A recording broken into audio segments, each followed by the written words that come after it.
2019년부터 달라진 정부 정책들을 살펴보고 있습니다. 오늘은 보육과 교육, 또 납세 분야의 주요 정책을 분석해 보도록 하겠습니다. 스튜디오에 김인혜 기자가 나와 있습니다. 안녕하십니까? 안녕하십니까? 네. 네, 자. 먼저 보육 정책에서 지원이 대폭 확대되는 출산 육아 분야를 체크해보죠. 저출산과 인구 절벽 이야기가 그대로 정말 실감되는 상황인데 출산 지원 분야에서 추가되는 사항이 있다고요? 네, 난임 부부의 이 시술비 지원 확대입니다. 지원 대상은 중위소득을 기준으로 하는데요. 중위소득이란 국내 가구를 소득 순으로 줄을 세웠을 때 정 가운데 있는 가구의 소득을 뜻합니다. 네. 지난해에는 중위소득 130% 이하 부부와 의료급여 수급자가 지원을 받을 수 있었는데요. 올해부터는 180% 이하까지 대상이 늘어납니다. 네. 월소득 512만 원 가구까지 확대되는 겁니다. 예. 지원 횟수도 증가하는데요. 기존에는 체외 수정 4회에 한해서만 적용됐지만 올해부터는 신선배아 4회, 동결배아 3회, 인공수정 3회, 총 10번을 지원받을 수 있습니다. 네, 네. 그렇군요. 이 출산 휴가 급여에도 변화가 많다라는 이야기를 들었는데요. 먼저 휴가 급여가 인상됐다고요? 네, 정부는 육아휴직 급여를 인상해서 저소득층과 맞벌이 부부의 육아휴직을 활성화할 방침입니다. 네. 휴직 첫 3개월 이후 최대 9개월간의 급여가 지금까지는 통상임금의 최대 40%, 월 상한액 100만 원까지로 제한됐지만 앞으로는 통상임금의 50%, 월 상한액은 120만 원으로 늘어납니다. 네. 출산 전후 휴가급여도 오릅니다. 통상임금의 100% 지급은 지금과 같지만요. 월 상한액이 160만 원에서 180만 원으로 늘어납니다. 예. 네. 아빠가 육아휴직을 사용할 때는 지원액이 달라진다고 하는데 이건 어떤 내용인가요? 네, 남성 육아휴직을 장려하기 위해서 아빠 육아휴직 보너스 상한액이 인상됩니다. 예. 부부가 같은 자녀에 대해 순차적으로 육아휴직을 사용한 경우에요. 두 번째 사용한 사람의 첫 3개월 휴직 급여는 통상 임금의 100%를 지급하는데 지금까지는 200만 원이었던 월 상한액이 250만 원으로 늘어납니다. 네, 네. 그렇군요. 그럼 이제 이 아동수당은 전체 계층을 대상으로 이제 지원이 되는 거죠? 그렇습니다. 예. 이 정부는 양육비 부담을 줄이기 위해서 올해 1월부터 소득 수준에 관계없이 만 6세 미만 모든 아동에게 월 10만 원씩 지급합니다. 예. 또 9월부터는 초등학교 입학 전인 만 7세 미만까지 늘어납니다.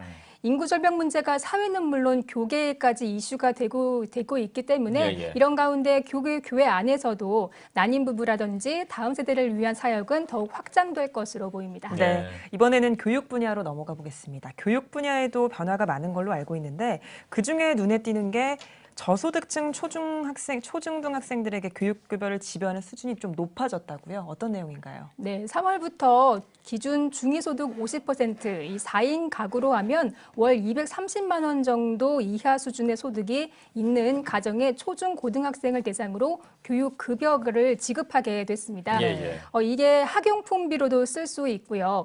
또 부교재비, 학교에서 교재를 살 수 있는 부교재비인데요. 네. 초등학생은 연간 20만 3천 원, 중고등학생은 29만 원을 지원받게 됩니다. 네. 그래서 이게 예전보다 높아지는 거고요.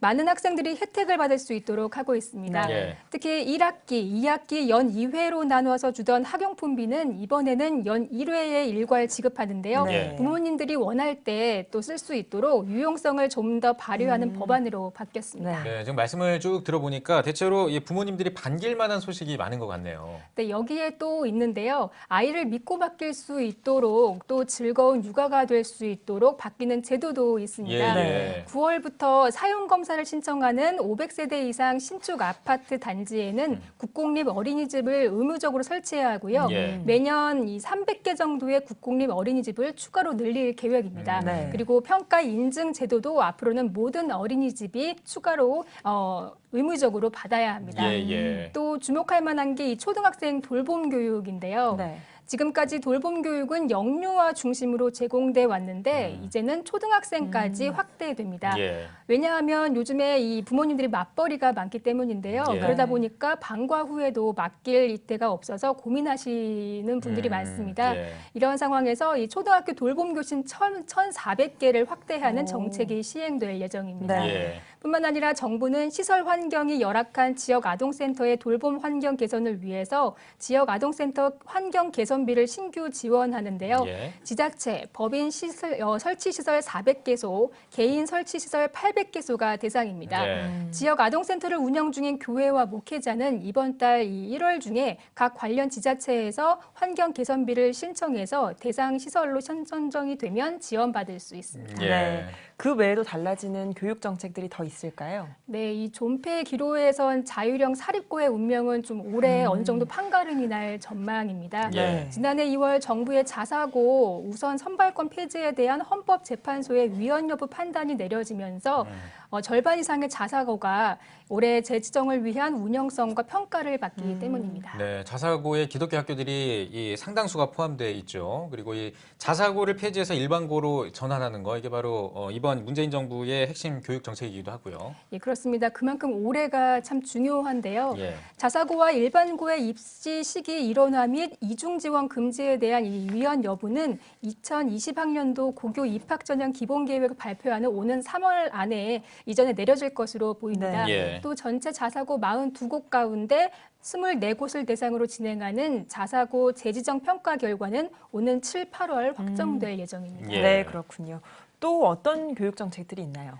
네, 그동안 자율 시행됐던 주 5일제 수업이 이르면 3월부터 의무화될 예정입니다. 연간 수업 일수도 반드시 190일 이상 돼야 하고요. 예. 다만 지금까지는 토요일, 공휴일에 이 수학여행이나 체육대회 등은 수업 일수에 인정되지 않았지만 예. 앞으로는 교사와 학부모의 의견을 수렴하고 학교 운영위원회의 심의를 거치면 여기에 해당하는 학교 행사는 수업 일수에 포함되게 됩니다. 네, 아무래도 이제 주 52시간 근무가 시행이 되니까 또 학교 내외에 또 변화가 있는데 거기에 또 대응해야 되기 때문일 것 같기도 하고요. 네, 그렇습니다. 예, 예. 앞으로는 교회들도 좀 주목을 해야 될 것 같은데요. 주 5일제 수업 의무화 등으로 이렇게 교육 환경 변화에 발맞춰서 교회의 역량이라든지 교육 효과를 고려한 토요 학교를 좀 예전보다 좀 더 적극 준비하면 좋을 것 같습니다. 예, 네, 예. 이번에는 납세 분야를 살펴보죠. 아마 가장 눈에 띄는 게 종교인 과세 신고가 아닐까 싶어요. 예, 그렇습니다. 올해부터 모든 종교인의 세금 납부가 시작됩니다. 예. 이에 따라서 2월까지 해야 할 연말 정산, 3월에 지급 명세서 제출,